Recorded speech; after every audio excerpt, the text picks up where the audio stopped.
지금 경제가 이따가 이야기 좀 더 해드리겠지만 경제 전문가 분들이 아니래도 많은 사람이 조금만 관심 있으면 보게 되는 것들인데 일단 경제가 안 좋다라고 하는 대표적인 지표 중에 하나가 보험 해약하는 거예요.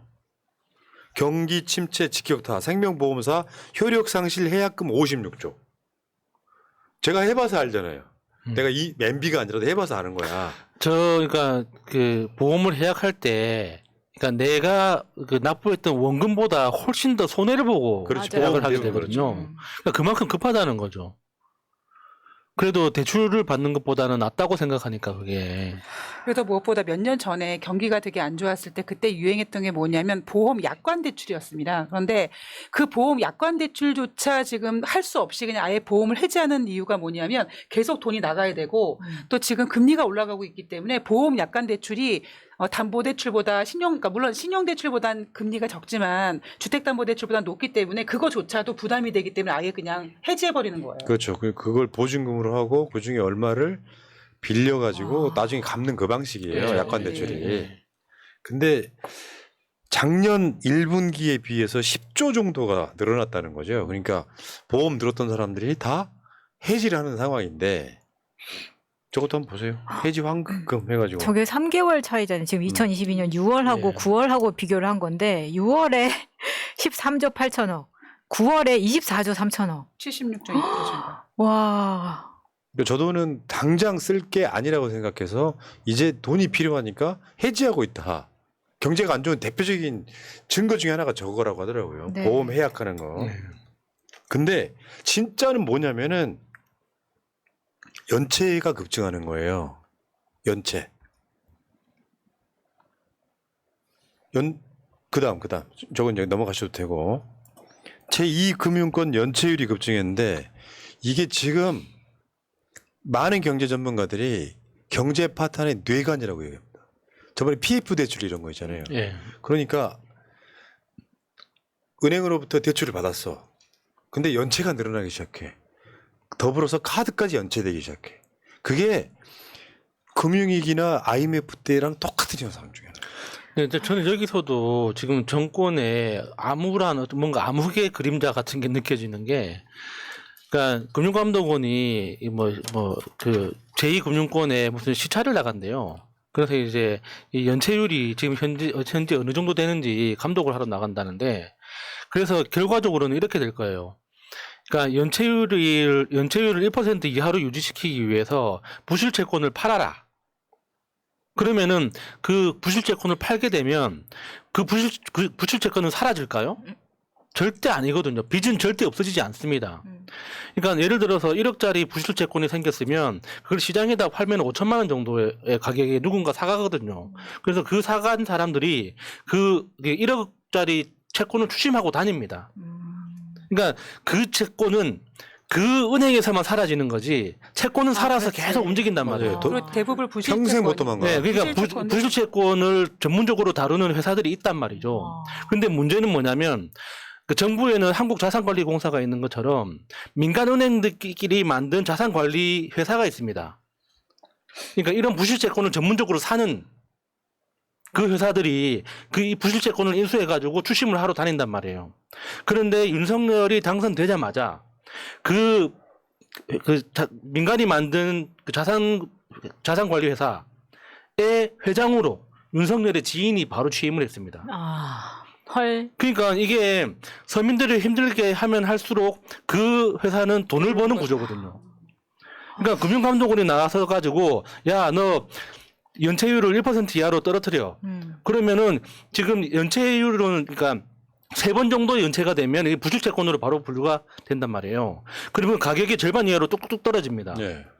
그러면은 그 은행에서의 장부상으로는 사라지지만 그거는 그 회사로 넘어가서 엄청나게 큰 수익이 되는 거예요.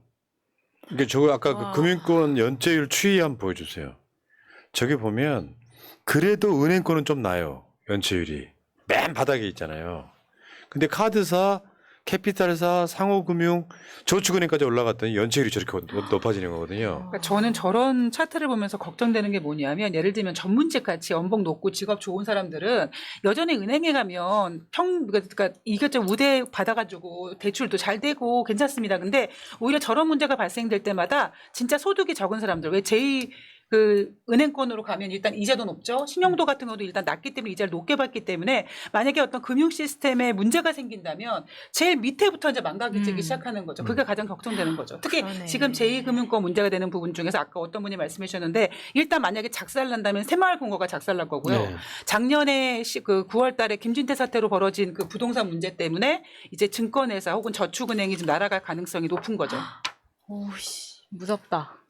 무서운 정도가 아니라 그래서 올 것이 왔다고 이야기하는 거예요. 예를 들면 빚내서 집 샀던 사람들이 경제가 안 좋아지고 실직하거나 그러면 은행에 돈을 못 냅니다. 그러니까 여기서 저축은행 하나라도 터지면 이게 연쇄적으로 그 저축은행은 돈을 어디서 빌려요? 그냥 은행한테 빌리잖아요. 연쇄적으로 터지기 때문에 저게 경제 파탄에 뇌관이 온다. 지금 이게 9월 이기설이라는 게 있거든요. 9월 달쯤 되면은 은행 하나 망한다. 그러면 연쇄적으로 난리 나는 거예요. 그러면 진짜 IMF 오는 거예요. 이게 굉장히 무서운 이야기 중에 하나죠. 그러니까 이게 경기가 안 좋아지고 전체적으로 그 경제가 침체가 되면 다 같이 어려워질 거라고 생각하는데 안 그래요. 그러니까 우리 코로나 때 봤잖아요. 코로나 때 다 같이 어려워질 거라 생각했는데 배달업체나 온라인몰들은 엄청나게 크게 성장을 했지 않습니까? 그러니까 경기가 침체하더라도 그 반대급부로 이익을 보는 곳은 항상 생깁니다. 맞아. 근데 그게 이제 IMF 때는 우리가 준비하지 못한 상태에서 맞았기 때문에 엄청나게 많은 일부 업종을 제외하고 대부분이 힘들었지만 지금처럼 우리가 어려워지고 있다는 걸 눈으로 뻔히 보고 있는 상태에서는 자금력과 정보력을 가진 사람들은 반대급부에서 레버리지를 만들 수가 있어요. 맞아. 근데 지금 아까 푸나님께서 그 9월 위기설 말씀하신 이유가 9월 달에 이제 그 코로나19 때문에 그 소상공인에게 지급됐던 그 대출 금액이 이제 만기가 돌아오는데 이게 과연 정부에서 어떻게 해결해 줄 것인가. 근데 저는 이거를 분명히 총선 때까지 가서 총선 때 뭔가 이제 해결 방법을 쓰려고 고심을 하고 있지 않은가. 지금 거기에 대해서 고심을 하고 있다는 얘기를 들었거든요. 근데 가장 큰 문제는 일단 첫 번째 그 이복현 금감원장 같은 경우에는 제가 듣기로는 회의를 들어가면 아무 얘기도 못 한다고 합니다. 아는 게 없는 거예요. 그리고 제가 제 방송에서 가끔 하는 얘기가 뭐냐면 내가 은행에서 1억을 빌리면 내가 잠을 못 자는데 내가 은행에서 10억을 빌리면 나에게 10억을 빌려준 은행이 잠을 못 잔다는 얘기를 제가 중간중간 하거든요. 그 얘기 뭐냐면 아무리 지금 정부가 9월달 위기설이니 지금 이런 풀린 어떤 그 연체율 증가니 이런 문제를 해결할 생각이 있는지는 모르겠는데 해결할 생각이 있다 손 치더라도 방법이 없다라는 거죠. 그게 진짜 무서운 건 뭐냐면 언론이 조용하다는 거야. 그러니까. 그러니까 예를 들어서 지상파 MBC, KBS, SBS가 일제히 경제 위기를 이야기해줘야만 국민들이 알 텐데 IMF도 똑같이 왔거든요. 언론들이 입 다물고 있다가 갑자기 빵 터지는 거거든. 근데 은행 하나 부도난다고 생각해보세요. 여러분들 아는 은행. 근데 사람이 이 심리가 이런 거지. 지금도 우리나라 그거 뭐 몇십억을 넣어놔도 보상 5천만 원밖에 안 해주잖아요. 지금 자보. 우리나라가 제일 적게 주잖아요. 뭐 맞아. 우리나라 은행 중에 하나가 이런 부실로 하나가 이제 부도가 났다고 생각해봐요. 그러면 내가 은행에다가 이제 평생 모아둔 그 부산저축은행의 윤석열이 그런 거랑 약간 같은 맥락인데 2억 3억을 모아둬도 그 은행이 망하면 5천만 원밖에 안 줘. 그럼 은행에다가 지금 현찰 넣어놓으신 분들. 지금 다 빼서 베개 밑으로 넣어야 되나요? 근데 현찰 다 빼기도 힘들죠. 그런 걸 몇 억 뭐 이렇게 되면. 그러니까 이 상황까지 몰리면은 이제 그 비중은 그 은행 하나가 우리나라 비중이 한 5%밖에 안 되더라도 심리적 파급 효과 때문에 완전 폭망하는 것까지 가버리는 건데 언론들은 지금 그거를 신중하게 이야기하고 있지 않다 이렇게 말씀드리는 거예요.